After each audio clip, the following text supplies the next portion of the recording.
क्या आप लोगों ने कभी सोचा है कि जो हम ये पानी पीते हैं, ये पेशाब में कैसे तब्दील हो जाता है? किस तरह ये यूरिन फ़ॉर्म होता है? पेशाब किस तरह से बनता है? तो चलें आज की इस वीडियो में यही जानते हैं।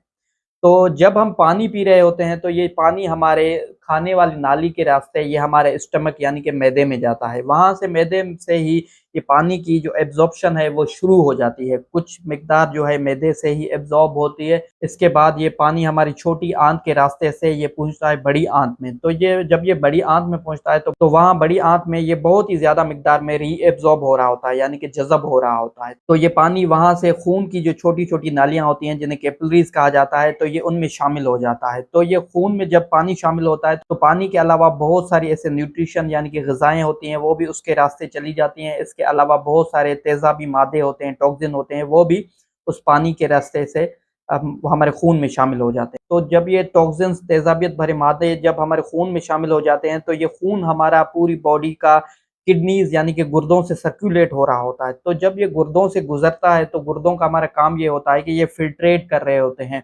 ये जो ख़राब खून है उनको साफ़ कर रहे होते हैं। तो हमारा खून जब सारा ये हमारे गुर्दों से गुज़रता है तो उनमें जो भी तेज़ाबियत वाले मादे होते हैं वो गुर्दे क्या कर रहे होते हैं सारा रीअब्ज़ॉर्ब करते हैं, जज़ब कर लेते हैं और यूरिन फ़ॉर्म करके ये आगे भेज देते हैं और जो प्योर साफ खून है वो हमारे जिस्म में शामिल हो जाता है। तो ये खून सर्कुलेट करता रहता है लेकिन वो जो तेज़ाबियत वाले मादे थे और जो पानी था गंदा वो हमारे पे गुर्दों के ज़रिए हमारे यूरेटर में चला जाता है। तो ये जब ये यूरेटर से होता हुआ हमारे यूरिनरी ब्लैडर में आता है तो ये यूरिनरी ब्लैडर से हमारे यूरेथ्रा के ज़रिए ये बाहर निकल जाता है।